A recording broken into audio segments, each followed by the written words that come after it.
চার কারণে মানুষ এই পৃথিবীতে বড় জালেম হয়। কয় কারণ? এটা কিন্তু আঙ্গুলে গুনে আজকে মনে করে নিয়ে যাবেন, যাতে করে সামনের দিনে আমার বাংলাদেশে কোন লুটেরা, কোন সন্ত্রাস, কোন চাঁদাবাজ, কোন সন্ত্রাসী যেন আর কোনদিন দাঁড়াতে না পারে। ঠিক কিনা বলেন? আজ থেকে আমরা গুনে গুনে নিয়ে যাব, নিজেরা সন্ত্রাস হব না, জালেম হব না। চারটা কারণ এই পৃথিবীতে সব জালেমরা জালেম হইছে। কয় কারণ? এক নাম্বার কারণ হলো মান ইআতামাদা আলা মালিহি কাল্লাব।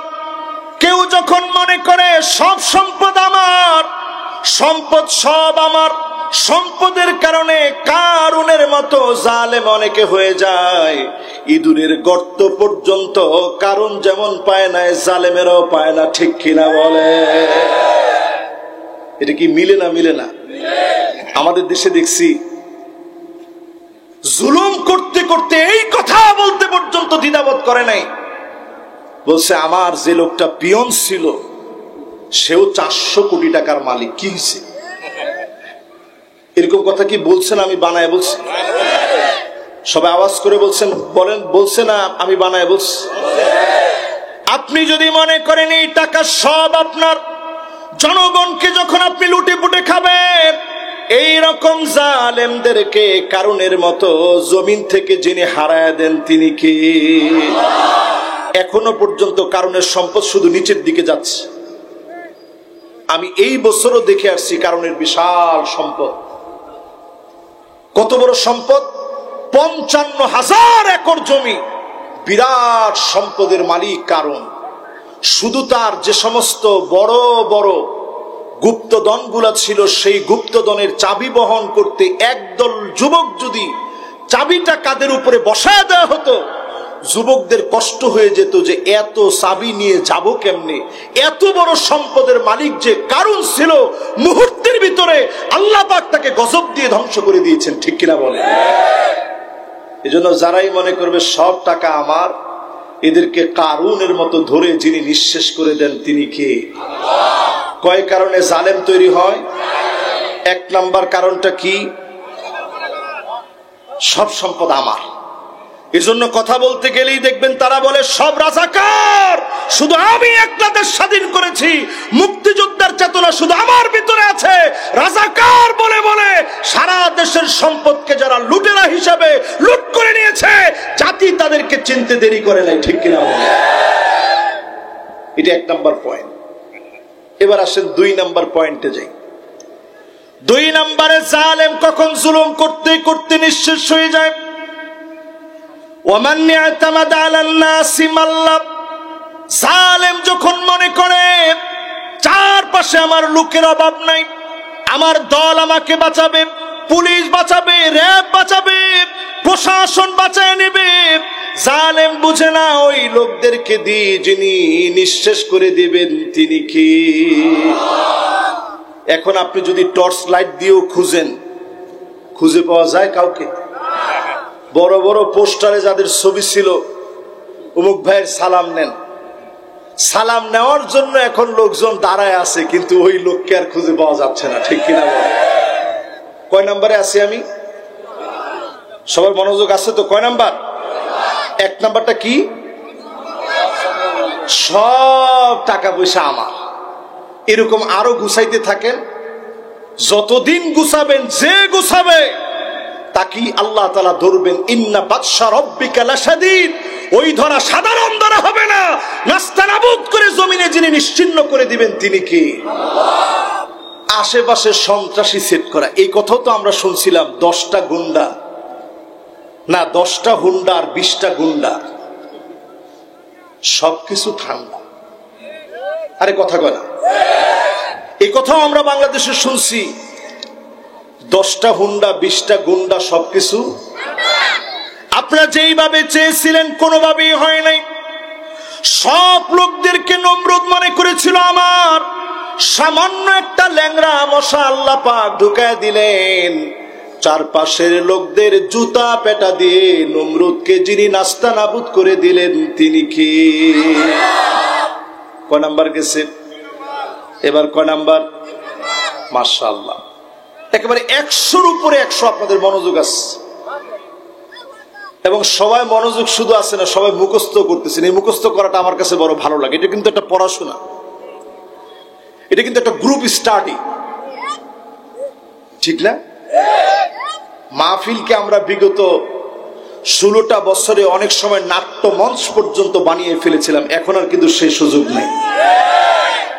এখন থেকে মাহফিল চলবে একেবারে তাফসিরুল কোরআন মাহফিল, কোরআনের গতিতে চলতে হবে, ঠিক কিনা বলে? তাহলে কয় নাম্বার গেছে আমাদের? 3 নম্বরে ওয়ামান ইয়াতামাদা আলা আকলিহি দাল্লা। কেউ যখন মনে করবে জ্ঞান দিয়ে ইসলামকে শেষ করবে, বুদ্ধি করে ইসলামকে ধ্বংস করবে, হুটহাট করে ইসলামী আন্দোলনকে জঙ্গি তকমা দিয়ে নিষিদ্ধ যখন তারা করলো, 4 দিনের মাথায় তারা নিজেরাই নিষিদ্ধ হয়ে গেল, ঠিক কিনা বলেন? এই হিকমত কার? আরে কথা কয় না, কার? তারা যদি তড়িঘড়ি করে এই কাজটা না করত, এত দ্রুত তাদের পতন হতো না। তারা যদি মুখ দিয়ে এই কথা রাজাকার বলে গালি না দিত, উপমহাদেশের শ্রেষ্ঠ একজন আলেম 50-এর অধিক বছর যিনি কোরআনের কথা বললেন, কোরআনের পাখিকে রাজাকার বলতে বলতে জিহ্বাকে বড় বানায়া জাতির পুরো সন্তানদেরকে যখন রাজাকার বলেছে, এই শব্দের কারণেই তাদের পতন হয়েছে, ঠিক কিনা? এই মাহফিল থেকে পরিষ্কার বুঝে নেন, আকল যখন ইসলামের বিপক্ষে আপনি লাগাবেন, অল্প দিনের ভিতরে আপনি লিখে রাখেন যিনি আপনাকে পরাজিত করবেন তিনি কে। আপনি মনে মনে বলতেছেন, হুজুর অল্প দিন কনে, 16টা বছর আমরা জুলুমের শিকার হয়েছি, আপনি বলতেছেন অল্প দিন। কান্নাহুম ইয়াউমা ইয়ারাউনাহা লাম ইয়ালবাসু ইল্লা আশিয়াতান আও দুহাহা। আখিরাতের তুলনায় দুনিয়ার জীবন একটা সকাল সন্ধ্যার সমান। আল্লাহর কাছে সময় কেমন? কাআলফি সানাতিন মিম্মা তাউদ্দুন। 1 দিন 2 দিন 3 দিন করে 1000 বছর যখন আপনি গুনবেন, 1000 বছর যাওয়ার পরে আল্লাহর কাছে মাত্র 1 দিন পার হবে। আল্লাহর কাছে সময়টা ঠিক কেমন সেই মালিক আমাদেরকে জানায় দিচ্ছেন, যিনি অবশ্যই জালেমদেরকে ধরবেন তিনি কে। তাহলে যদি আল্লাহর কাছে 1000 বছর মিলে যদি 1 দিন হয়, 16 বছর আল্লাহর কাছে কয়েক সেকেন্ডের চাইতে বড় নয়। কয়েক সেকেন্ডের ভিতরে জালেমের পতন হয়েছে, ঠিক কিনা বলে? কয় নম্বরে আছেন? মাশাআল্লাহ। একটু আঙ্গুল দেখান তো দেখি, কয় নাম্বার? কয় নাম্বার? এবার আঙ্গুলগুলো নামান। কষ্ট হচ্ছে আপনাদের? এবার আরেকটু আপনাদের জ্ঞানের ভান্ডারকে একটু খুলতে চাই। শিক্ষাঙ্গনে আপনারা দেখছেন ইসলামকে শেষ করার জন্য কিরকম পায়তারা নেওয়া হয়েছে। হাঁস ডাকে প্যাক প্যাক, এরপরে সাইকেল চালাই, ডিম কেমনে বাঁচতে হয় কিরিং কিরিং আওয়াজ। এই সমস্ত বিষয় ডারউইনের বানর তথ্যকে ঢুকায়া দিয়া আমাদের দেশের যুব সমাজকে যারা ধ্বংস করতে চেয়েছিল, ট্রান্সজেন্ডার এলজিবিটি কেউ মারাত্মকভাবে আমার দেশকে যারা ধ্বংস করতে চেয়েছিল, তিলে তিলে আল্লাহ তাদেরকে শেষ করে দিয়েছে, ঠিক কিনা? কি বুঝলেন আপনি? এই ব্রেন আল্লাহ তাআলা আপনাকে দিয়েছে। এই ব্রেন দিয়ে যদি আপনি ইসলামের বিরুদ্ধাচরণ করেন, আজকে না ধরলেও ধরবেন যিনি তিনি কে। আপনারা দেখেছেন যেই রবীন্দ্রসঙ্গীত আমার দেশের সকলকে গাইতে হবে, জাতীয় সঙ্গীত, যেই সঙ্গীতটা আমার স্বাধীনতার অনেক পূর্বের, আমার স্বাধীনতার কোন সাক্ষ্য বহন করে এমন কোন সঙ্গীত নয়, স্বাধীনতার বহু আগে লেখা, যেই লোকটা মুসলমানের বিরোধিতা করেছে, আমাদের দেশে ঢাকা ইউনিভার্সিটি হোক তার বিরোধিতা করেছে, এমন লেখকের লেখনী প্রত্যেকের এখন গাইতে হয়, ঠিক কিনা বলে? এখন এইটা নিয়েও কথা উঠছে।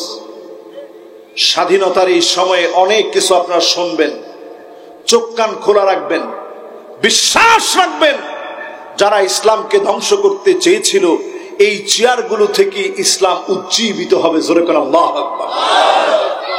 কয় নম্বরে আছেন? এবার কয় নাম্বার? 4 নম্বরে ওমান ইয়াতামাদা আলা সুলতানিহি যাল্লা। কেউ যখন মনে করবেন আল্লাহ তাআলা ক্ষমতা দিয়েছে, চেয়ার দিয়েছে, এই ক্ষমতা কোনো দিনের জন্য আমার হাতছাড়া হবে না, ওই জালেমকে টেনে হিসড়ে যিনি নামায় দিবেন তিনি কে? আপনারা দেখছেন সবাই? কে কে দেখছেন একটু হাত তুলে তো দেখি। এই দেখেন, জোরে হাতটা উঠা, সুবহানাল্লাহ। এরকম যুবকরা যদি, মাশাআল্লাহ, এবার একটু হাতটা নাড়া দেন, আল্লাহর আদালতের সাক্ষী হয়ে থাক। দেখছেন আপনারা সবাই? এবার সবাই হাতটা নামান। আমরা দ্বিতীয় স্বাধীনতার চাক্ষুষ প্রত্যক্ষদর্শী হয়েছি, যেই স্বাধীনতায় আমরা দেখেছি যারা মনে করেছিল এই ক্ষমতা স্থায়ী, যারা অলরেডি রান্না বাড়া করে প্রস্তুতি নিয়েছিল হাজার হাজার লাশ পড়বে, ক্ষমতা ছাড়বো না, টেনে হিসড়ে আল্লাহ ক্ষমতা থেকে নামায় দিয়েছে, ঠিক কিনা? আমাদের প্রিয় আল্লামা যা যা বলে গেছিল, যেভাবে বলে গেছিল, দিল্লি গিয়ে পড়বা, দিল্লিতেই পড়া লাগছে। ইঁদুরের গর্ত খুঁজে পাবা না, ইঁদুরের গর্ত তারা খুঁজে পায় নাই। যেভাবে বলছে পুরাপুরি মিলে গেছে। এই জন্য মিলে গিয়েছে, আপনি যখন মনে করবেন ক্ষমতা স্থায়ী, আল্লাহর সামনে দাঁড়ায় জবাব দেওয়া লাগবে, এই ভয় যখন আপনার সামনে থাকবে না, পদে পদে ধরা খেয়ে যাবেন, অবশ্যই যিনি নাস্তানাবুদ করবেন তিনি কি? এবার আমার আপনার কাজ কি শুনেন। 4টা শুনছেন সবাই? রাত কয়টা বাজে? মাশাআল্লাহ। ইতিমধ্যে রাত যা বাজতেছে, রাতের কথা বললে অনেকেই মনে হয় কোমর টান দিয়ে ফেলবেন। আপনারা আছেন ইনশাআল্লাহ? এবার এই 4টা একটু পড়া দেন। বলেন, 1 নম্বরে জালেম জালেম হয় কেন? 2 নাম্বার, সব সন্ত্রাসী লোক সব আমার সাথে আছে, আমার ক্ষমতা কেউ নিতে পারবে না। 3 নাম্বার, আপনার ব্রেন থেকে যখন ইসলামকে জঙ্গি তকমা লাগায় ধ্বংস করার চেষ্টা করবেন, আপনি নিজে ধ্বংস হয়ে যাবেন, ঠিক কিনা বলেন? এবার 4 নাম্বার কি? ক্ষমতা যদি আপনি স্থায়ী মনে করেন, এই ক্ষমতা থেকে টেনে হিচড়ে আল্লাহ আপনাকে নামায় দিবে, ঠিক কিনা বলেন? এবার আসেন আমার আপনার জায়গা কোন জায়গায়? ওমান নি'তামাদা, এই 4টা বলার পরে ওমান নি'তামাদা আলাল্লাহি ফালা কল্লা ওয়ালা মাল্লা ওয়ালা দাল্লা ওয়ালা জাল্লা। যদি শুধু আপনি আল্লাহর উপরে নির্ভর করেন, আল্লাহর উপরে ভরসা করে কথা বলেন, কোনো ভয় পাওয়া লাগবে না, কারো রক্ত চক্ষু দেখে ভয় পাওয়া লাগবে না। অবশ্যই যিনি আপনার জন্য যথেষ্ট হয়ে যাবেন তিনি কে? এবার আসেন, আমি আপনি এই যে স্লোগানটা আজকে দিছিলাম, এখান থেকে এক ভাই স্লোগান দিছিল, আল কোরআনের আলো কোথায় জ্বালাও? সবাই বলেন কোথায়? অনেকে মনে করতেছেন হুজুর আপনি তো দলীয় ওয়াজ শুরু করছেন। এটা দলীয় ওয়াজ নয়, এটা রবিউল আউয়াল মাসে এই কোরআনের দাবি। মাশাআল্লাহ, এই কোরআনটা অনেক ওজনের। মাশাআল্লাহ, খুব সুন্দর একটা ওজনী কোরআন শরীফ আপনারা রাখছেন, খুব ভালো প্রিন্টের কোরআন এটা। এই কোরআন আমার হাতে নিয়ে বলছি, কোরআন থেকে 2টা আয়াত আজকে আপনাদের সামনে দিতে চাই। আগামী দিনে যদি দেশটাকে আপনি সংস্কার করতে চান, এই সংস্কার তখন হবে ওয়ালাকাদ আতাইনা মূসা 9 আয়াতিন বাইয়িনাত।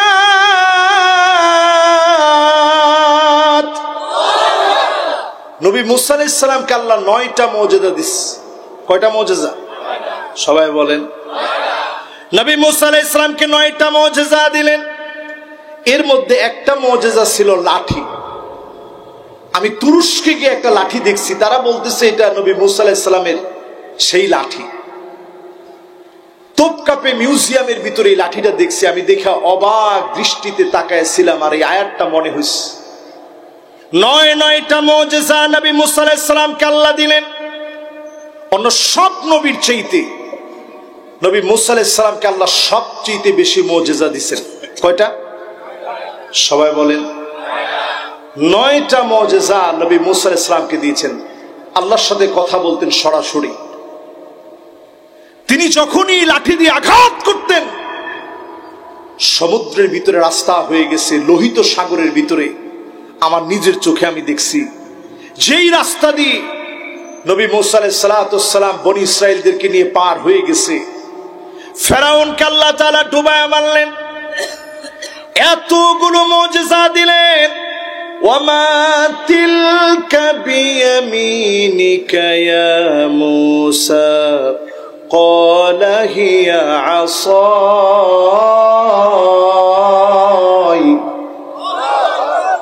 লাঠি নামক মুজিজা আল্লাহ নবী মুসা আলাইহিস সালামকে দিলেন। লাঠি দিয়ে আঘাত করলে সাপ হয়ে যায়, লাঠি আবার সাপ হয়ে সব সাপকে গিলে খেয়ে ফেলে। বগল থেকে হাত বের করলে তিনি বলে দিতে পারেন, হাতের শুভ্রতা প্রদর্শন হয়ে যায়, হাত সাদা হয়ে যেত। এত এত মুজিজা দেওয়ার পরে নবী মুসা আলাইহিস সালাম চলে গেলেন, সব মুজিজা চলে গেছে। এমনকি লাঠিটা পর্যন্ত তুপকাপে মিউজিয়ামের ভিতরে দাঁড়ায় আছে। এখন আর লাঠির কোনো পাওয়ার নাই। আমার নবীকে আল্লাহ রাব্বুল আলামিন একটা দুইটা না 10,000-এর মতো মুজিজা দিয়েছেন। জোরে কোন আল্লাহু আকবার। কয় হাজার? এই 10,000-এর ভিতরে সর্বশ্রেষ্ঠ মুজিজা, যেই মুজিজা দিয়ে অন্ধকার আচ্ছন্ন জাহিলিয়াতে পরিপূর্ণ মানুষকে তিনি শুদ্ধ করেছিলেন, সংস্কার এনেছিলেন, সেই কোরআন আমাদের সামনে আজও আছে না নাই? সেই কোরআন থেকে শোনায় শুনুন। যদি বাঁচতে চান আগামী দিনে, আর যদি আজকের এই মাহফিলের পরে দলাদলি নিয়ে ব্যস্ত থাকেন, সামনে দেশে সিভিল কু হবে, খাতা কলমে লিখে রাখেন, এমন মারাত্মক সিভিল কু হবে, পিঠে সালা বেঁধেও বাঁচার সুযোগ থাকবে না। ঠিক কিনা বলেন? সুযোগ আল্লাহ বারবার দেন না। এই যে সুযোগ আমাদের জন্য আসছে, ছোট ছোট যুবকরা স্লোগান দিয়েছে, উই ওয়ান্ট জাস্টিস, আমার ভাইয়ের রক্ত বৃথা যেতে দেব না। এই স্লোগান আপনারা শুনছেন? একজন স্লোগান দেন তো, উই ওয়ান্ট। কেমনে দিছে একটু স্লোগানটা দেন তো দেখি। এখানে একজনও যুবক এই স্লোগান দেওয়ার মতো নাই। দেন তো দেখি একজন।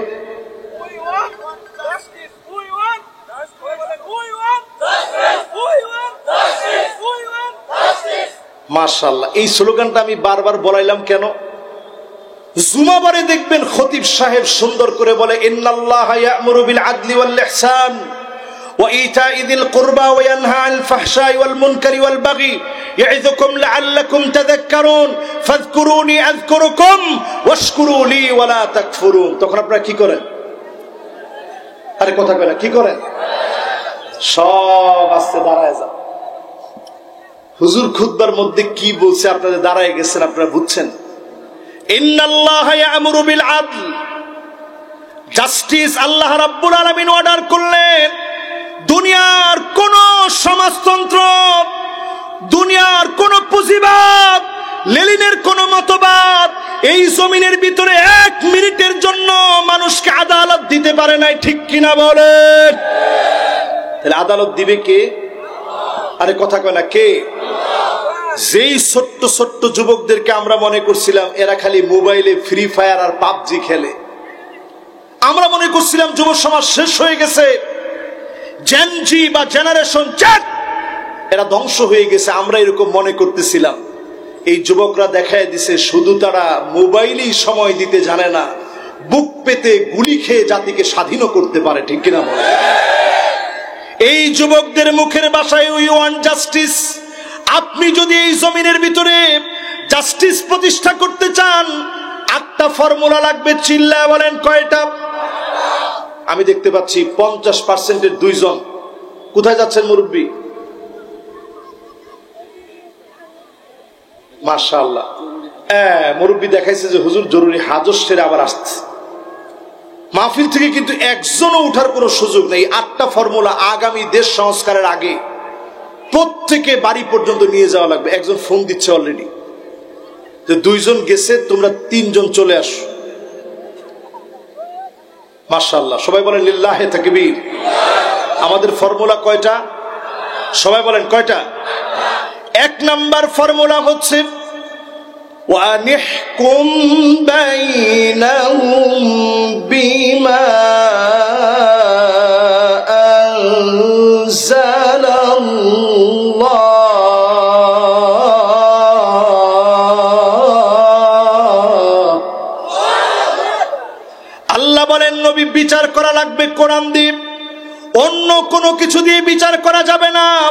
মানব লিখিত কোনো বিচারের বই দিয়ে বিচার হবে না, মানব লিখিত সংবিধান দিয়ে বিচার হবে না, মানব রচিত কোনো বুক থেকে কোনো পুস্তক থেকে বিচার নয়, শুধুমাত্র কেবলমাত্র বিচার হবে কি দিয়ে? আরো জোরে কি দিয়ে? আপনারা সূরা খুলেন, সূরা মায়েদা 49 নং আয়াতে কারিমা এখনই খুলেন আমার সামনে, যাদের কোরআন আছে, যারা হাফেজ মিলিয়ে নেন। এক নাম্বার বিচার চলবে কোরআন দিয়ে। এই কোরআন দিয়ে যারা চালাবে না, কোথাও ফাসিক কোথাও কাফের, এই বক্তব্য আমার আল্লাহর। সুতরাং কোরআন দিয়ে রাষ্ট্র চালানো এটা ফরজ, ঠিক কিনা বলেন? আপনারা সবাই কি একমত আমার সাথে? সবাই বলেন একমত। দুই নাম্বার আল্লাহ রাব্বুল আলামিন বলেন ওয়ালা তাত্তাবি আহওয়াহুম, মন গড়া কোনো বিচার করা চলবে না। আজকে আপনি তাকায় দেখেন, আল্লাহর নবীকে যদি আল্লাহ বলেন মন গড়া বিচার চলবে না, আমার দেশে যারা আয়না করে বছরের পরে রেখেছে, বছরের পর বছর যারা আটকে রেখেছে, পুরোপুরি মন গড়া বিচার তারা করেছে, ঠিক কিনা বলেন? কিছুদিন আগে আমি গেছিলাম জসিমউদ্দিন রহমানী হাফিজাহুল্লাহ, ওনার সঙ্গে দেখা করতে গেছিলাম। আমি আল্লামা তারেক মনোয়ার হাফিজাহুল্লাহ জসিমউদ্দিন রহমানীর সাথে যখন দেখা করলাম, ওনার চেহারার দিকে আমি তাকিয়ে রইলাম। ওনার জীবনের একটা দুইটা বছর নয়, 11 বছর 16 দিন ওনার জীবন থেকে শেষ হয়ে গেল বিনা অপরাধে। আনসারুল্লাহ বাংলা টিম নাম দিয়ে নিরপরাধ কোরআন প্রেমী তাওহীদের মুয়াজ্জিন একজন আল্লাহওয়ালাকে যখন তারা আটকে রেখেছে, দিনের পর দিন আটকে রেখে জুলুমের পর জুলুম করেছে, তার সব ভাইদেরকে ধরে নিয়েছে, এক ভাইকে ধরে নিয়ে এমন ভাবে চোখ বেঁধে রেখেছে, শেষ পর্যন্ত তিনি আর জীবিত বের হতে পারে নাই, তিনি সেখানেই মারা গেছে। ওনার পরিবারের উপরে এমন জুলুম করা হয়েছে, বাড়িটা ভেঙে চুরমার করে দেওয়া হয়েছে, বাড়ির জায়গাটা দখলে নেওয়া হয়েছে। উনি একদিন বলতেছিলেন যে মাওলানা, আমি অবাক হয়ে গেছি, জেলখানার ভিতরে যখন আমার উপরে অবর্ণনীয় জুলুম চালানো হচ্ছিল, পাশ থেকে ওই জেলের ভিতরে একজন দায়িত্বশীল আমারে বলতেছে, যে লোকটা সেখানে দায়িত্বশীল ছিল, মানে সরকারের দায়িত্ব বন্টিত ব্যক্তি, সে বলতেছে কুল্লা ইয়াউমিন হুয়া ফি শান, আল্লাহ রাব্বুল আলামিন আল্লাহর কাজ নিয়ে ব্যস্ত আছে, হুজুর আপনারে পিটাইলে আল্লাহ দেখবে না। জোরে কর নাউজুবিল্লাহ।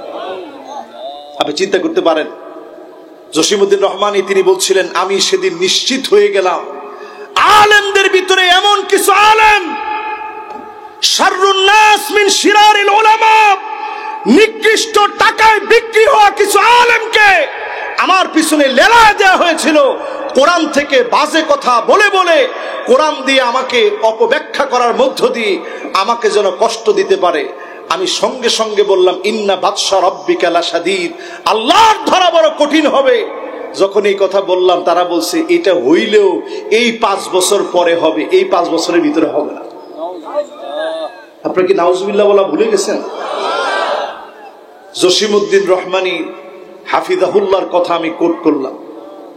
ওনার পরিবার থেকে ওনাকে বিচ্ছিন্ন করা হয়েছে, ওনার ভাগিনা সহ সবাইকে জেলে আনা হয়েছে, শুধু এই কথা স্বীকার করানোর জন্য, তোমার মামা কিছু একটা করতো, এটা তুমি বলো।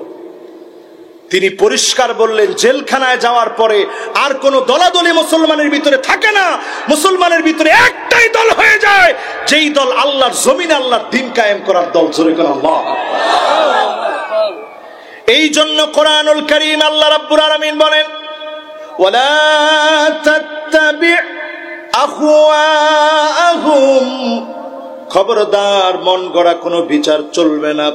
মন গড়া বিচার যেখানে চালাবে, সেখানেই যিনি আযাব দিবেন তিনি কি? 8টা ফর্মুলার 2টা ফর্মুলা গেছে, বাকি আছে কয়টা? গরমে আপনাদের খুব কষ্ট হচ্ছে, আল্লাহকে একটু মহব্বত নিয়ে ডাক দেন, লিল্লাহে তাকবীর, লিল্লাহে তাকবীর। তবে রাসূল সব সময় বেশি বলতেন তাকবীর, জোরে করে আল্লাহু আকবার, তাকবীর, মাশাআল্লাহ। প্রত্যেক জিহাদের ভিতরে এই স্লোগানটা থাকতো। আমাদের জিহাদগুলোর ভিতরেও আমরা যখন নারায়ে তাকবীর বলছি, এই নারায়ে তাকবীর স্লোগানকেও অনেকে জামাত শিবিরের স্লোগান বানাইছে, ঠিক কিনা? একজনে এমন জোরে তাকবীর দিবেন পুরা মাঠের গরম যেন উদার হয়ে যায়। জোরে দেন তো দেখি।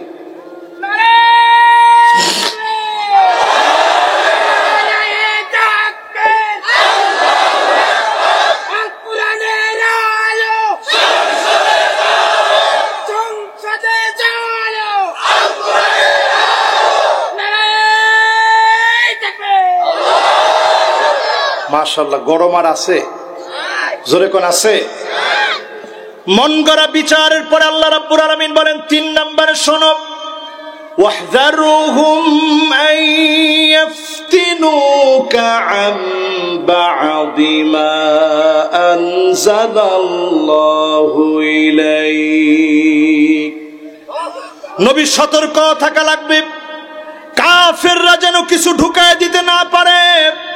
এই আয়াত দিয়ে আল্লাহ বুঝায় দিলেন এখনো সতর্ক থাকা লাগবে। কোন সুকৌশলে ট্রান্সজেন্ডার সহ ইসলাম বিদ্বেষী নারীবাদীদের পক্ষ থেকে ইসলামের বিপক্ষে কোন নীতি যেন ঢুকায় দিতে না পারে, ঠিক কিনা বলেন? কয় নাম্বার? সবাই বলেন কয় নাম্বার? আরো জোরে কয় নাম্বার? নম্বরে আল্লাহ রাব্বুল আলামিন বলেন, فَإِن تَوَلَّوْا فَاعْلَمْ أَنَّمَا يُرِيدُ اللَّهُ أَن يُصِيبَهُم بِبَعْضِ ذُنُوبِهِمْ। নবীর পরেও যদি ঘাড় তেরামি করে কেউ ঘাড় ঘুরায় নেয়, এমন লোক আছে না নাই? আপনাদের কুড়িগ্রামের ভাষায় বলে ঘাড় তেরা, ঘাড়ের রগ মোটা। এরকম ঘাড় তেরামি করে যদি কেউ ঘাড় ঘুরায় নেয়, আল্লাহ পাক পরিষ্কার বলতেছে, নবী অচিরেই আযাব আসবে।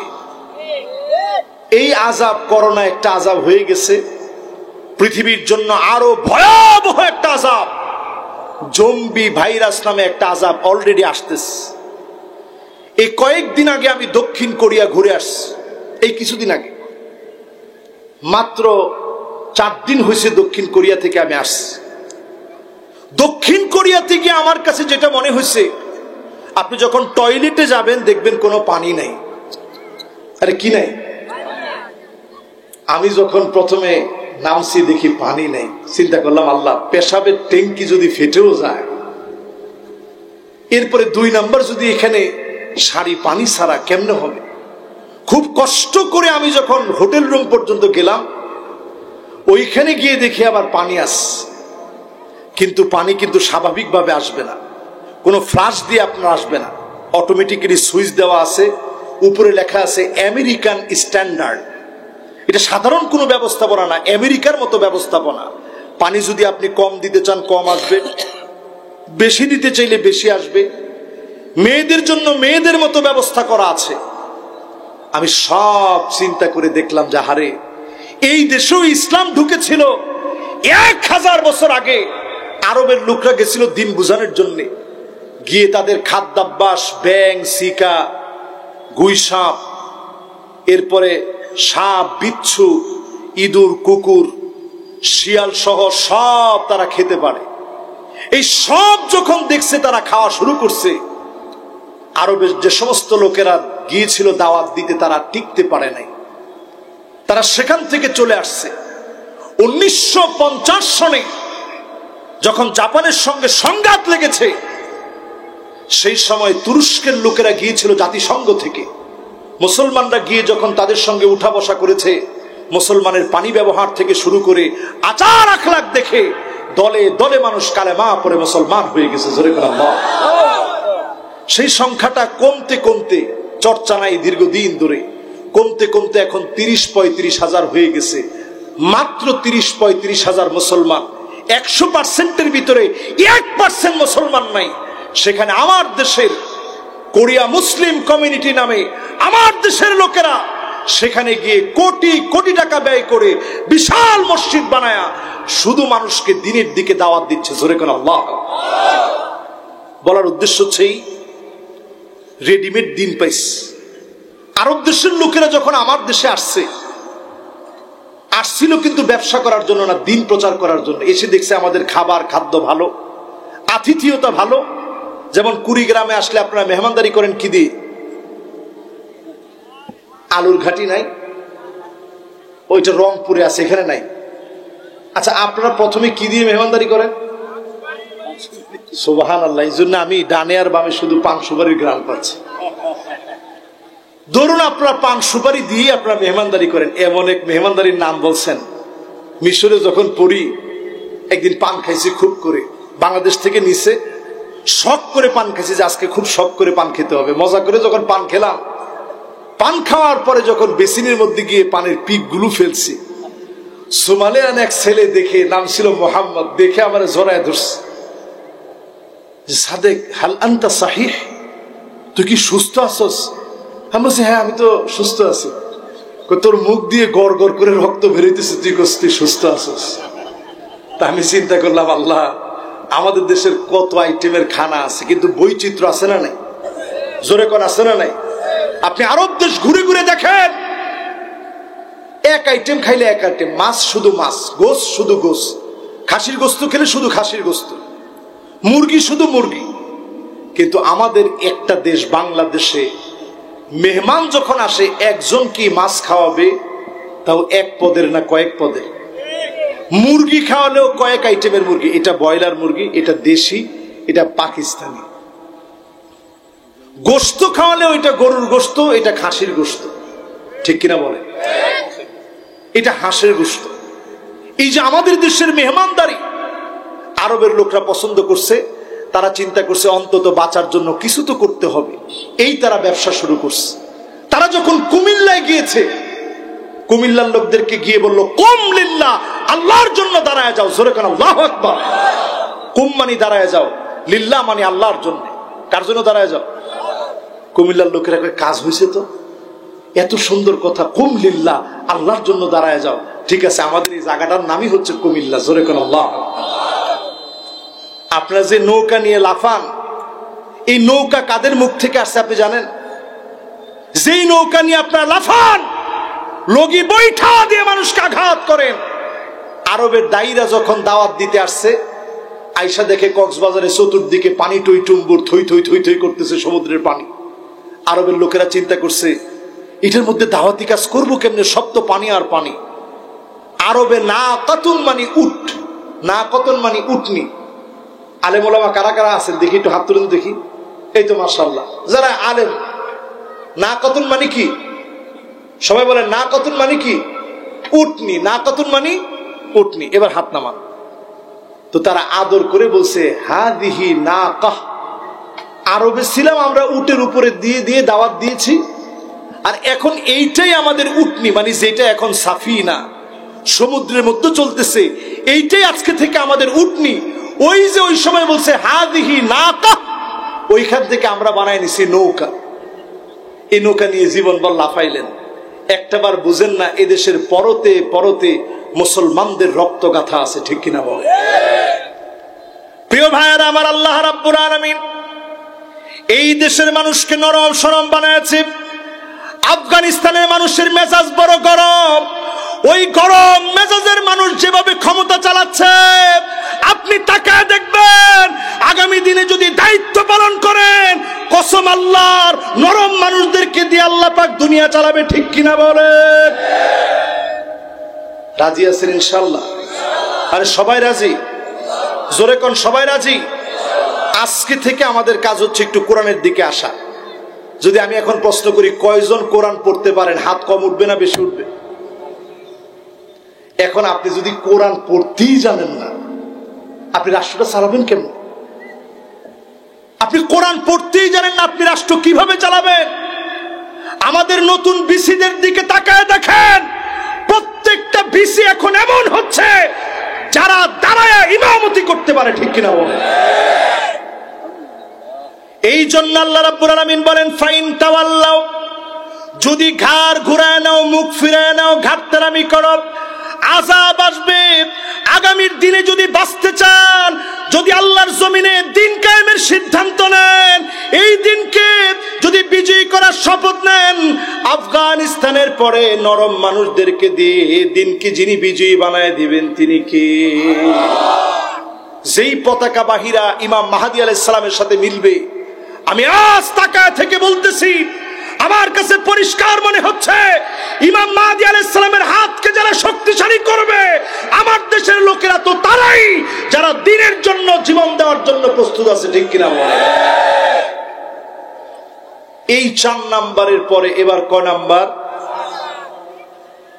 আপনাদের কি কষ্ট হয়ে যাচ্ছে?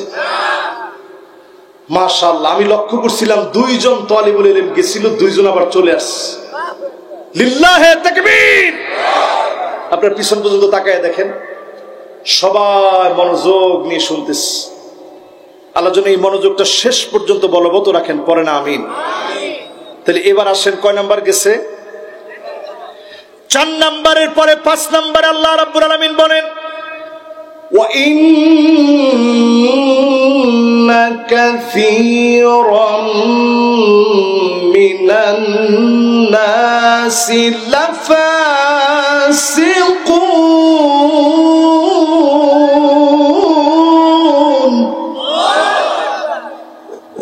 দেখুন আল্লাহ কেমনে বলে। আল্লাহ রাব্বুল আলামিন বলেন অধিকাংশ মানুষ হবে ফাসিক, যারা কোরআনের বিরোধিতা করবে এরা হবে ফাসিক। এখনো যদি আপনি দলটানা থাকেন, কোরআনের বিরুদ্ধে যদি ষড়যন্ত্র করেন, কোরআন আপনাকে ফাসিক বলতেছে। আজকেই যদি কোরআনের পক্ষে আসেন, যিনি বিজয় দিবেন তিনি কে? আমি এবার যখন দক্ষিণ কোরিয়া গেছি, আমার মূল ওয়াজ ছিল এটাই, আপনার কারণে 1 সেকেন্ড ইসলাম প্রতিষ্ঠা হতে যেন দেরি না হয়, 1 সেকেন্ড আগে যেন আপনার কারণে ইসলামটা বিজয়ী হয়ে যায়। জোরে কেন আল্লাহু আকবার। এবার ছোট্ট একটা গল্প শোনাই, এটা কোরআনের গল্প না, ছোট্ট একটা গল্প। একটা বনের ভিতরে বলদ ছিল 3টা। সবাই বলেন কয়টা? একটা সাদা, আর একটা কালা, আর একটা লাল বলদ। তাহলে বলদ কয়টা হইল? বাঘ প্রথমে যেদিন আসছে, এসে 2 জনের সাথে পরামর্শ বসছে, একটা হচ্ছে লাল আর একটা কালা। তোদের 2 জনের কালার কি সুন্দর, শুধু সাদাটা হচ্ছে বনের ডিস্টার্ব, ওরে সরাই দিলেই সব ঠিক হয়ে যাবে। প্রথম দিন সলা পরামর্শ করার পর 2 জন মিলে জিজ্ঞাসা করতেছে, বলদ তো আমরা কি করতে পারি? কয় তোরা 2 জন মিলে মেরে খেয়ে ফেল। বলতেছে না, আমরা তো মারতে পারি না, একসাথে চলি, একই প্রজাতির, আমরা কেমনে মারি? এক কাজ করেন মহাশয়, আপনি আপনার নাস্তা বানায় নেন, আপনি খেয়ে ফেলেন, আমরা কিছু বলবো না। প্রথম দিন খেয়ে ফেলছে সাদা বলদকে।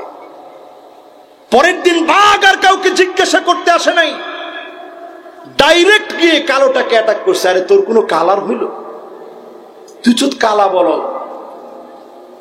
যখন কালো বলদটাও শেষ হয়ে গেছে, বাকি আছে কোনটা? শেষ দিন লাল বলদকে এসে বাঘ বলতেছে, এই সমাজে বাঁচার কোনো অধিকার তোর নাই, এই বন আমার, এই বনের মধ্যে থাকবো কেবল আমি, তুই চলে যা, এখনই তোরে মারবো, খাবো, শেষ করে দিব। এবার সঙ্গে সঙ্গে লাল বলদ বলতেছে, ঠিক আছে, আপনি যে খাবেন এটা আমি জানতাম, আপনি খাওয়ার আগে আমি একটা কথা বলে নেমে আসি, তারপরে আপনি আমারে খায়েন। পাহাড়ের উপরে একটু যাই, আপনি নিশ্চিত লিখে রাখেন আমি কোনো মুনাফিকি করব না, আমি নেমে আসবো, কথা দিয়ে আমি কথা রাখবো। যখনই এই কথা বলছে, আমি কিন্তু কথা দিয়ে কথা রাখবো। এবার লাল বলদটা পাহাড়ের উপরে উঠে বলতেছে, উকিল তু ইয়াউমান ইয়াউমান উকিলা সাউরুল আবিয়াদ, ওই দিন আমাকে খেয়ে ফেলা হয়েছিল, যেদিন সাদা বলদকে খাওয়া হয়েছে, সাদা বলদকে যেদিন শেষ করে দেওয়া হয়েছে, ওই দিন আমাকে শেষ করে দেওয়া হয়েছে। আল্লামা সাঈদী সাহেবকে যেদিন রাজাকার বলা হয়েছিল, আমরা প্রতিবাদ না করার কারণে কিছুদিন পরেই হেফাজতের ভাইদেরকে গ্রেফতার করা হয়েছে, ঠিক কিনা? আজকেও যদি আপনি না বুঝেন, আজকেও যদি আপনি ঠেলাঠেলি করেন, আজকেও যদি আপনি মতানৈক্য তৈরি করেন, আজকেও যদি আপনি ঐক্যবদ্ধ হতে শর্ত আরোপ করেন, ওই দিন বেশি দূরে নয়, বনের ভিতরে বন থাকবে ঠিক, জালেম থাকবে ঠিক, আপনাকে আমাকে চিরতরে নিঃশেষ করে দেওয়া হবে, ঠিক কিনা বলে? এই জন্য আজকের এই মাহফিলে পরিষ্কার ভাবে সজাগ হন। টুপি কার কোনটা এগুলা নিয়ে মারামারি করার সময় এখন আর নেই। পাঞ্জাবি কে, এক কলি কে, ফারাক কে, জুব্বা পড়ছে, এগুলা নিয়ে মারামারি করার সময় নাই। আপনি দেখেছেন যেভাবে জসিমউদ্দিন রহমানীকে অ্যারেস্ট করা হয়েছিল, আনসারুল্লাহ বাংলা টিম সাজায়া সাঈদী সাহেবের মতো আলেমকে রাজাকার বলে যাকে যেভাবে পারে ঘায়েল করে দিনের পর দিন তারা কারাগারে রেখেছিল, আয়না করে রেখেছিল। যদি বাঁচতে হয় কোরআনের দিকে আমাদেরকে আসতে হবে, ঠিক কিনা বলে? এর বিরোধিতায় যে যা করবে কোরআন তাদেরকে ফাসেক বলছে। এখন আপনি নিজেরে নিজে ফাসেক বলবেন না মুমিন বলবেন, দায়িত্ব আপনার। কথা কি বুঝাইতে পারছি? কয় নাম্বার শেষ? মাশাআল্লাহ। কয় নাম্বার? 6 নাম্বার। আল্লাহ রাব্বুল আলামিন বলেন, আফা হুকমাল জাহিলিয়াতি ইয়াবগুন। কার কথা? দেখেন আল্লাহ কেমনে কয়, নবী হে তারা কি জাহিলিয়াতের বিচারের দিকে চলে যাবে? ব্যারিস্টার আরমানের মতো ভাইকে 8 বছর যারা আয়নাগরের ভিতরে রেখেছে, একটা বার কল্পনা করেন ছোট্ট শিশুর মনে কেমন লেগেছে কলিং বেল যখন বেজেছে, বারবার মনে হয়েছে তো আমার আব্বা মনে হয়ে আসছে। ওনার মায়ের মনটা কেমন খা খা করেছে, এই তো মনে হয় আমার সন্তান এসেছে। স্ত্রীর কাছে কেমন লেগেছে, এই তো মনে হয় আমার সন্তান আসছে। যেদিন তাকে ছেড়ে দিয়ে যাবেন ওই দিনও জালেমরা পিঠের উপরে পাড়া দিয়ে রেখেছে, 2টা হাত পিছের দিকে বেঁধে রাখছে, একটা জায়গায় ফেলে দিয়ে চলে গেছে।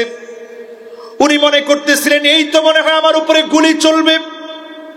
ঘন্টা খানেক পার হয়ে যাওয়ার পরে অনেক কষ্টে হাতের বাঁধন খুললেন, চোখটা খুলে তাকায় দেখে চারদিকে শুধু বন আর বন, সামনের দিকে নিবু নিবু করে একটা আলো জ্বলতেছে। উনি সেই জায়গায় গিয়ে দেখলেন মসজিদের বাতি দেখা যাচ্ছে। নামাজ পড়লেন, লুঙ্গিটা ছিঁড়া, গামছা ছিঁড়ে গেছে। তিনি যখন ঠিক আছে অসুবিধা, তিনি যখন দেখলেন সেই জায়গাতে নিবু নিবু বাতি জ্বলছে, ইমাম সাহেবকে বলে ইবনে সিনা হসপিটালের দিকে গেলেন। ম্যানেজার দেখা মাত্র অবাক হয়ে গেছে, এই তো আমাদের হারানো ভাই আমাদের বুকে ফিরে আসছে। বলেন আল্লাহু আকবার। প্রিয় ভাইরা আমার, শুধু একজন দুজনের কথা নয়, আমাদের ব্রিগেডিয়ার জেনারেল, শুধু জেনারেল না, শুধু ব্রিগেডিয়ার না, ব্রিগেডিয়ার জেনারেল আমার আজমি ভাই, দিনের পর দিন তাকে কষ্ট দেওয়া হয়েছে, তার সব কেড়ে নিয়েছে, কিন্তু যিনি আবার সম্মানিত বানায় দিয়েছেন তিনি কে? প্রিয় ভাইরা আমার, জাহিলিয়াতের বিচারের দিকে কি আবার যাবেন? এই প্রশ্ন কে করতেছেন? আরে কথা কয় না। আফা হুকমাল জাহিলিয়াতি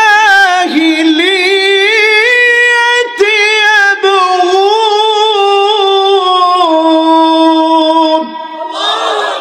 নবী, এত কিছুর পরেও কি মানুষ জাহিলিয়াতের বিচারের দিকে চলে যাবে? আমি আজ যদি আপনাদেরকে প্রশ্ন করি, আর কি জাহিলিয়াতের বিচারের দিকে যাবেন? জোরে বলেন, যাবেন? কয় নাম্বার শেষ? 6 নাম্বার শেষ। এবার 7 নাম্বারটা শুনেন। 7 নাম্বারে আল্লাহ রাব্বুল আলামিন বলেন, কয় নাম্বার? আর বেশিক্ষণ না, অল্প কিছুক্ষণ আপনাদেরকে একটু কষ্ট দেব। মাশাআল্লাহ, অসুবিধা নাই, এটা বুঝবো যদি কালো গেঞ্জি যিনি উঠতেছে উনি যদি বসে। ওমা, উনি তো এখনো বসে নাই। এই যে উনি চিন্তা করছে হুজুরে কারে জানি বলছে, ও কালো শার্ট তো গেঞ্জি না। আপনারা আছেন তো ইনশাআল্লাহ? তাহলে কয় নাম্বার গেছে? 6 নাম্বার গেছে। এবার কয় নাম্বার? 7 নাম্বার। আল্লাহ রাব্বুল আলামিন বলেন, ওয়ামান আহসানু মিনাল্লাহি হুকমা,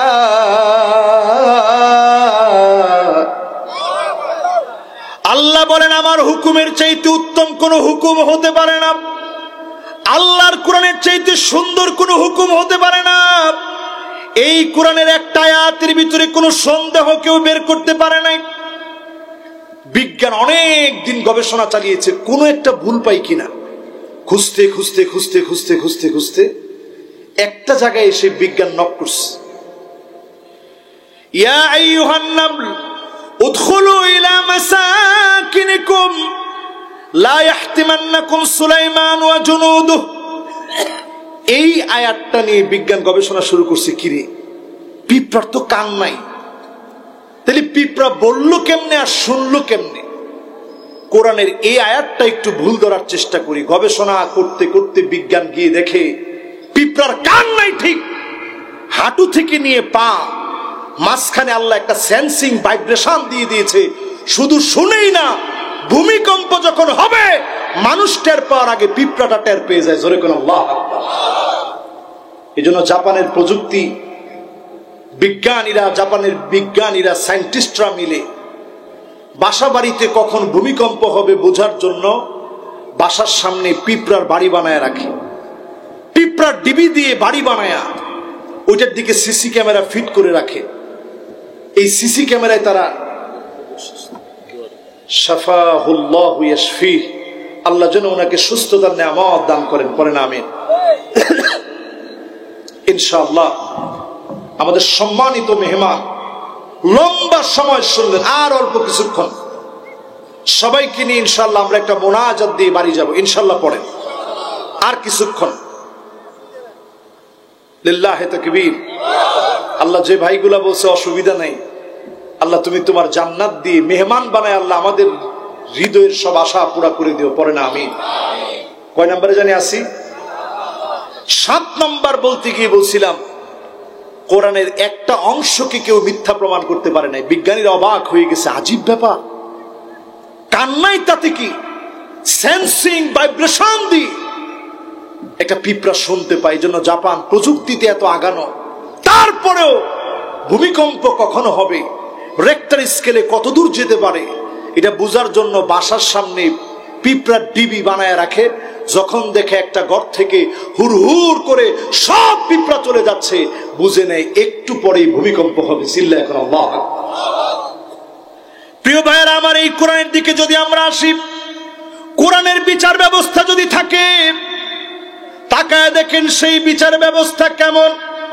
আল্লাহর নবী ইন্তেকালের পূর্বে সাহাবায়ে কেরামদেরকে ডাকলেন, আদর করে নবীজি সাল্লাল্লাহু আলাইহি ওয়াসাল্লাম বললেন, মান কানাত মিন কিবালি মাযলামা ফালিয়াকতাস মিন্নি ক্বাবলা আল কিসাস ইয়াউমাল কিয়ামাহ।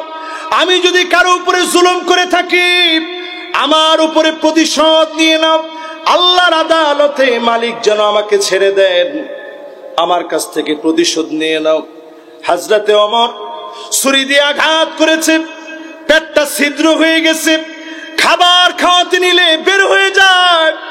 ওই অবস্থায় তিনি বলেছেন, কারো উপরে যদি জুলুম করি, আমার উপরে তোমরা বিচার করো, প্রতিশোধ করো, আমার উপরে তোমরা প্রতিশোধ গ্রহণ করো, বিচার করে নাও। আবু বকর রাদিয়াল্লাহু তাআলা আনহু তিনি বলতেন, ইন্নী উল্লিতু আলাইকুম ওয়া লাস্তু বিখাইরিকুম, আমি তোমাদের নেতা হয়েছি, তোমাদের চাইতে সেরা হতে পারি নাই। ভালো কোনো কাজ যদি করি সঠিকভাবে তোমরা মেনে নিবা, মন্দ যদি করি আমি আবু বকরকে সোজা করে দিবা। এই রকম খলিফা আমরা পেয়েছি শুধু কোরআনের বিচারের কারণে। এই কোরআনের বিচার যদি জারি হয়ে যায়, আমরা আর কোনো দিনের জন্য এইরকম চোর বাটপার গুলাকে বিচারপতি মানিকের মতো দেখতে হবে না, ঠিক কিনা বলে?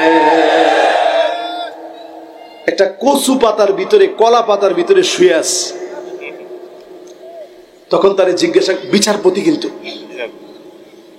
60 দিন আগেও যদি আপনি তার চোখে চোখে তাকায় কথা বলতেন, এই চোখ জায়গায় থাকতো কিনা আল্লাহ জানে। সেই লোকের অবস্থা কি? কচু পাতার মধ্যে, কচু পাতা না, মানে কচু পাতার স্থায়িত্ব একেবারে নাই, তো বারবার মুখে এটা চলে আসতেছে। কলা পাতার মধ্যে শুয়ে আছে। ওইখান থেকে মানুষ গরুটাকে যখন দড়ি দিয়ে পেঁচায়, এটার মধ্যে একটু শালীনতা ভদ্রতা থাকে। তার গলার ভিতরে গামছা লাগায় যখন টানতেছে, কয় তুই মানিক কেনা, কয় তুই মানিক কেনা, কহ। চিন্তা করছেন? আমি তার দিকে তাকায় চিন্তা করতেছিলাম, আল্লাহ তুমি তারে কত ভাবে অপদস্থ করলা। পরের দিন যখন সিলেটে উঠানো হয়েছে, সিলেটের মানুষ আবার মেহমানদারিতে খুব পাকা, আতিথেয়তায় তারা মুগ্ধ করে ফেলে। ঠিকই বিচারপতি মানিক যখন গিয়েছে, আতিথেয়তায় তারা ভুল করে নাই, ঠিক কিনা? এই জন্য আল্লাহ বলেন, আসো কোরআনের বিচারের দিকে। যেই বিচার সবার জন্য সমান হবে, যেই বিচার আদালতপূর্ণ হবে, ইনসাফপূর্ণ হবে, জাস্টিস সহকারে যেই বিচার হবে, পার্সিয়ালিটি যেই বিচারে থাকবে না, এই বিচার মানবে কারা? 8 নম্বরে আল্লাহ পাক বলেন, লিকাউমি ইউকিনুন।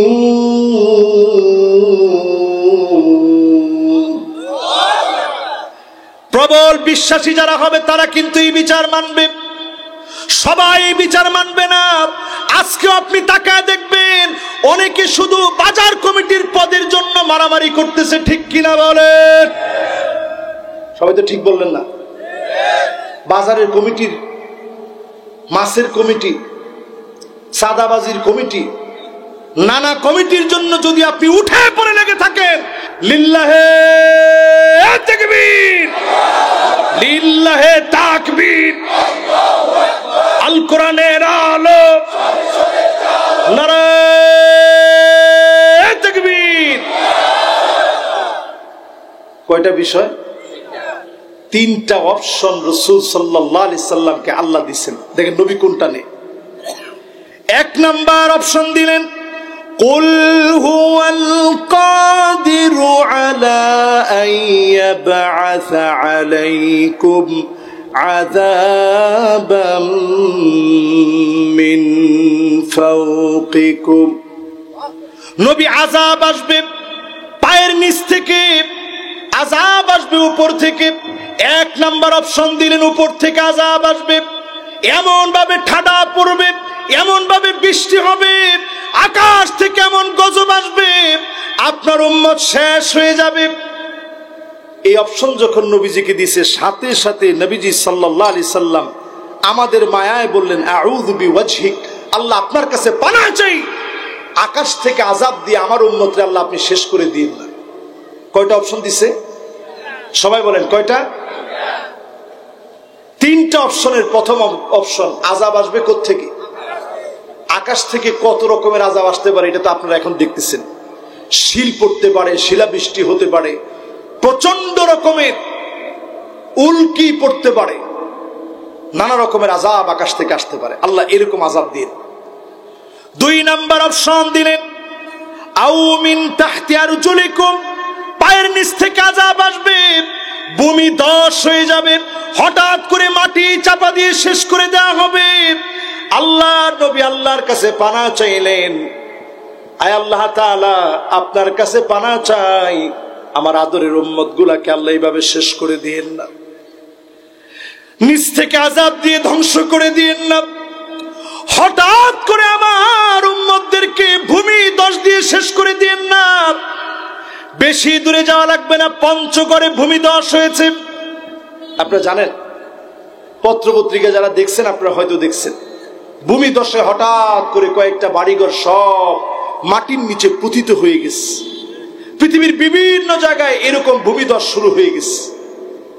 এই অপশন থেকে নবীজি পানাহ চেয়ে নিলেন। এরপর আল্লাহ রাব্বুল আলামিন জানায় দিলেন, আউ ইয়ালবিসাকুম শিয়া ويذيق بعضكم بأس بعض।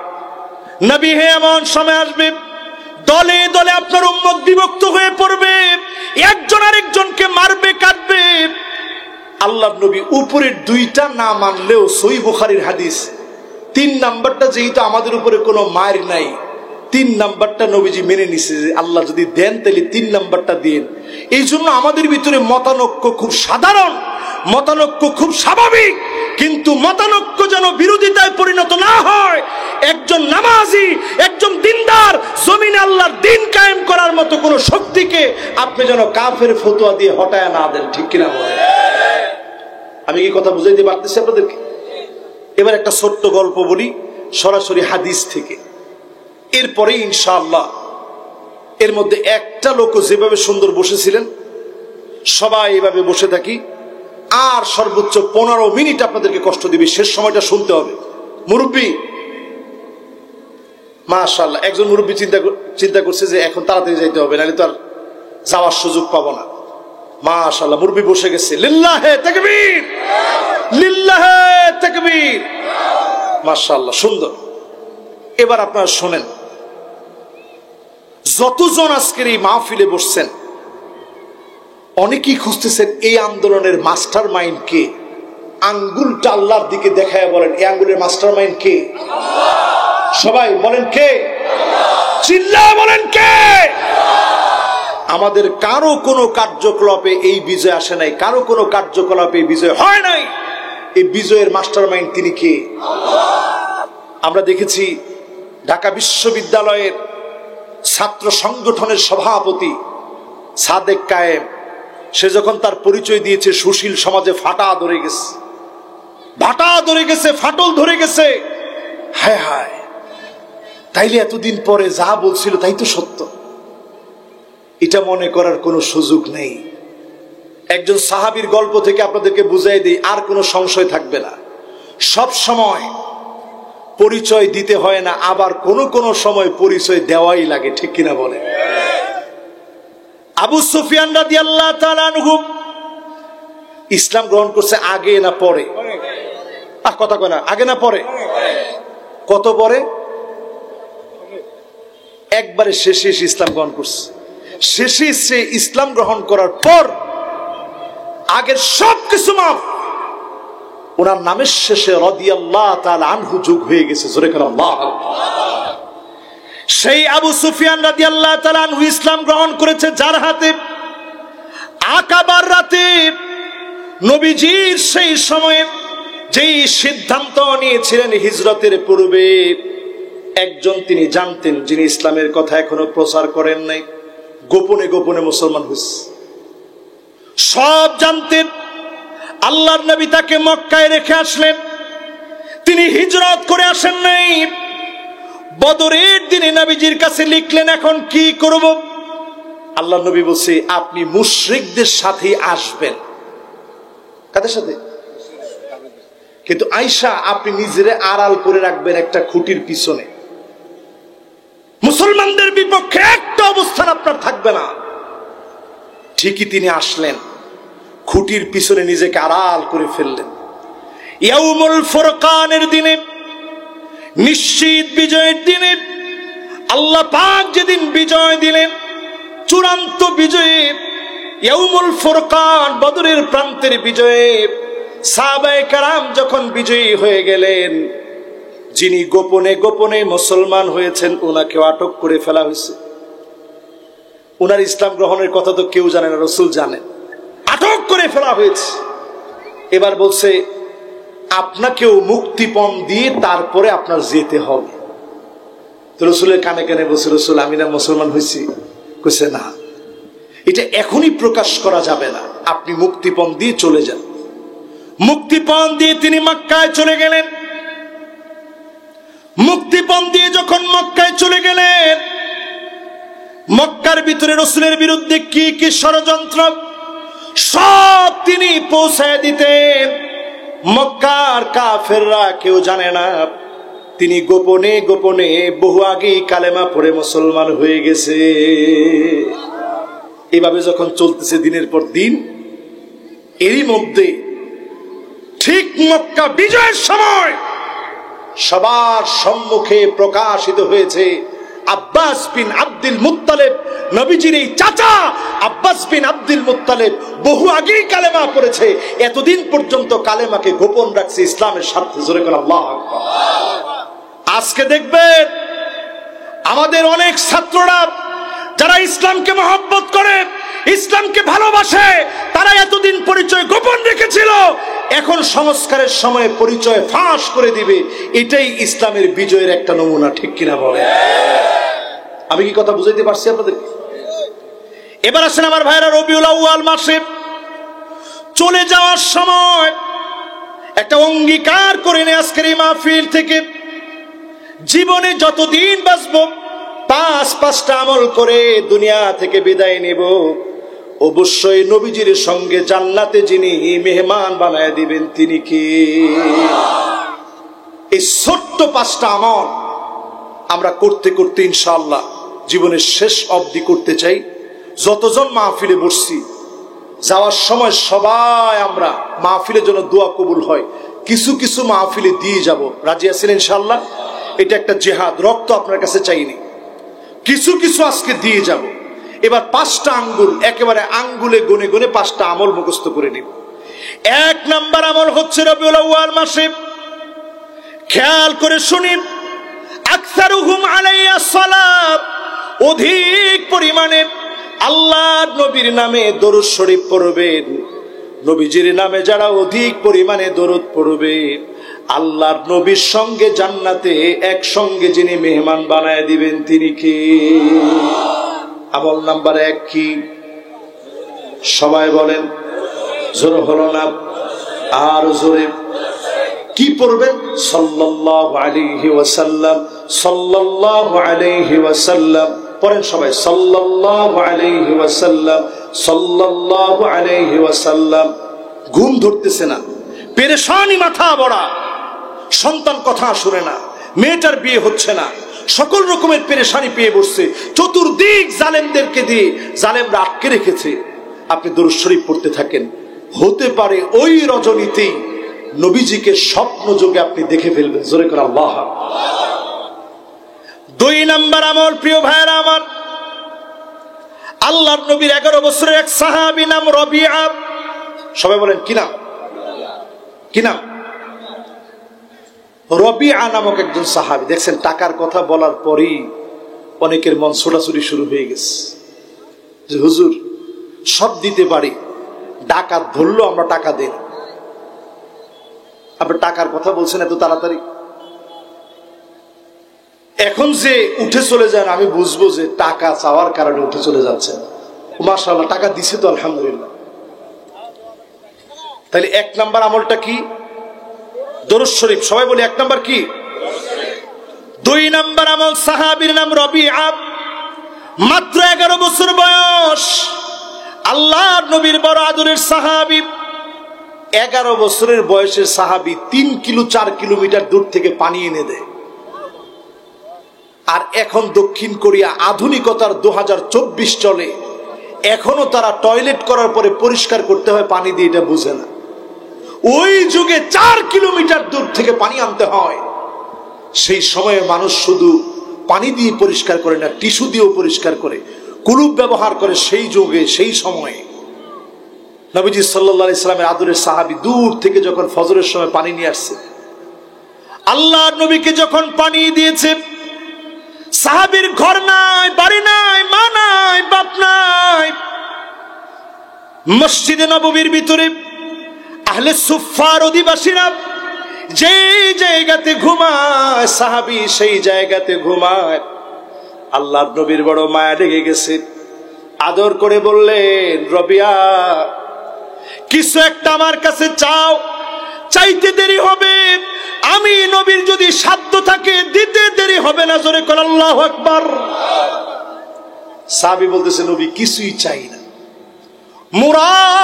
মুরাফাকাতুকা ফিল জান্নাহ, জান্নাতে একসঙ্গে থাকবো, একসঙ্গে থাকবো, এমন একটা দোয়া করে দেন আপনার বাড়ির পাশে জান্নাতে আমার বাড়িটা হবে। আল্লাহর নবী বললেন, সাহাবীরে রবিয়া, এটা তো পরে হবে, নগদ কিছু একটা চাপ। সাহাবী বলে, নগদ কিছু চাই না, মুরাফাকাতুকা ফিল জান্নাত, আল্লাহর জান্নাতে বাড়ি হবে, নগদ কোনো কিছু লাগবে না, জান্নাতের বাড়িটা চাই, অন্য কোনো জায়গায় না, আপনার বাড়ির পাশে লাগবে। জোরে কোন আল্লাহু আকবার। নবীজি বড় অবাক হয়ে গেছে, কিরকম সাহাবী, বয়স মাত্র 11 বছর। জোরে কোন কত বছর? এখন আমাদের এই যে 11 বছরের বাচ্চারা, এই যে দুইজন, এখন বাবারা তোমাদের বয়স কত? তোমার বয়স কত? 10। তোমার কত? ওর 11 বছর পুরা। এই 10 এই 11, ওদের দুইজনকে যদি বলি যে বাবারা তোমরা আমার কাছে কিছু একটা চাও, সাথে সাথে বলবে হুজুর আপনার আইপ্যাডটা আমারে দিয়ে দিতে, ঠিক না? অথবা হুজুর আপনার পকেটে যদি কোনো মোবাইল থাকে এটা দেন, একটু গেমস খেলতে হবে, কার্টুন দেখতে হবে। সাহাবী বলতেছে, নবী নগদ কিছু চাই না, জান্নাতে আপনার সঙ্গে যেন বাড়িটা হয় এমন একটা দোয়া করে দেন। জোরে করে আল্লাহ। আল্লাহর নবী সাহাবীকে লক্ষ্য করে বললেন, শোনো, ফাইন্নি আলা নাফসিকা বিকাসরাতিস সুজুদ, রবিয়া রে, আমি তোমার জন্য দোয়া করব, আজ থেকে জীবনে যতদিন তুমি বাঁচবে 2 রাকাত করে বেশি করে নামাজ পড়বে, 2 রাকাত নামাজ বাড়ায় পড়বা। এই 2 রাকাত নামাজ বাড়ায় পড়ার কারণে আল্লাহর জান্নাতে আমি নবীর পাশে তোমার জন্য আল্লাহ বাড়ি বানায় দিবে। খুশি না বেজার? 5 ওয়াক্ত নামাজ আগে, এরপরে পারলে 10টার সময় গিয়ে ঘুমান, 11টায় ঘুমান, 12টায় ঘুমান, 2 রাকাত পরে আপনি ঘুমান। যদি ঘুম ভেঙে হুজুর তাহাজ্জুদের সময় জাগতে পারেন খুব ভালো, যদি না পারেন অন্তত 2টা রাকাত নামাজ পড়ে এরপরে ঘুমান।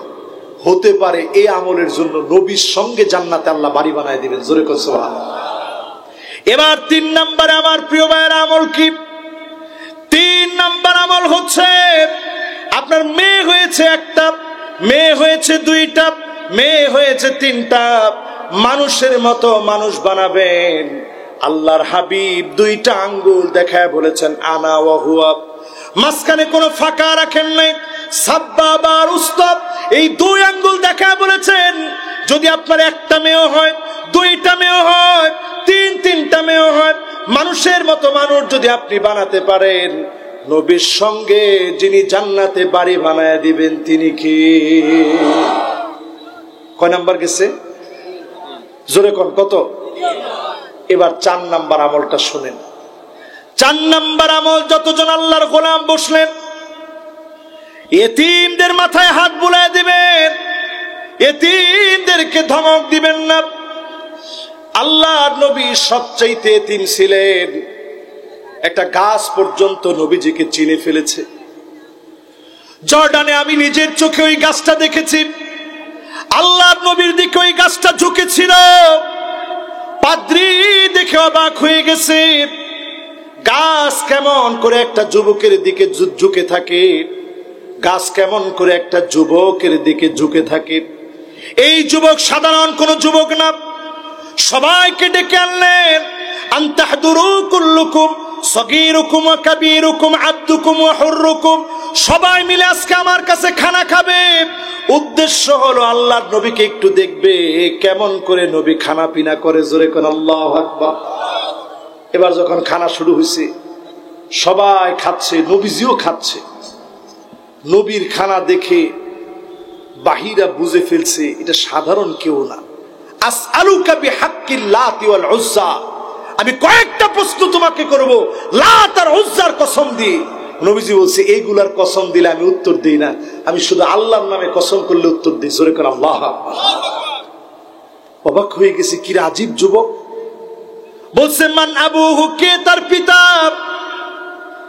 আবু তালেব বলতেছে আমি তার পিতা। সঙ্গে সঙ্গে পাদ্রী বলে অসম্ভব, তার পিতা জীবিত থাকতে পারে না। এই যুবক তো সেই যুবক যেই যুবক সব নবীদের নবী হবে, আখেরি নবী হবে।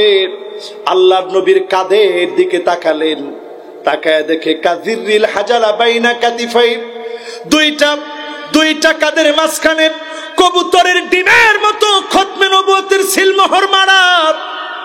অবাক হয়ে গেলেন বাহিরা, এই তো সেই নবী, এখনই তাকে নিয়ে চলে যাও, যদি ইহুদিরা পেয়ে যায় হত্যা করে ফেলবে।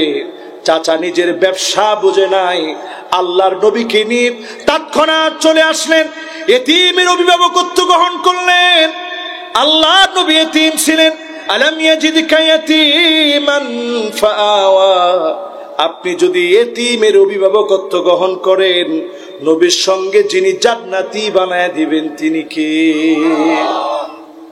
রাসূল এইভাবে দুইটা আঙ্গুল দেখায় বলছে, আনা ওয়া হুয়া, আমি আর ওই লোকটা এমন ভাবে এক থাকবো, দুইটা আঙ্গুলের ভিতরে যেমন কোনো ফাঁকা নাই, আমার আর তার ভিতরে কোনো ফাঁকা থাকবে না। জোরে করে আল্লাহু আকবার। গেছে চারটায়, কয়টা? এরপর আল্লাহর হাবিব বলেন, মান আহাব্বানি কানা মাই ফিল জান্নাহ। আল্লাহর নবীর একটা সুন্নত মহব্বত করেন, একটা সুন্নত ভালোবাসেন। এই সুন্নতের কারণে নবীর সঙ্গে যিনি সঙ্গী বানায় দিবেন তিনি কি? রবিউল আউয়ালে যতজন আজকে আমরা বসছি, প্রত্যেকে আমরা নিয়ত নেই রবিউল আউয়াল মাসে আর বাড়াবাড়ি চাই না, এই জমিনের দিন কায়েম হবে আল্লাহর নবীর উম্মতদের হাত ধরে যিনি দিনকে বিজয়ী করবেন তিনি কে? আপনারা কি দিন বিজয়ের জন্য রাজি আছেন? দুটো হাত তুলে আল্লাহকে দেখান, কারা কারা রাজি?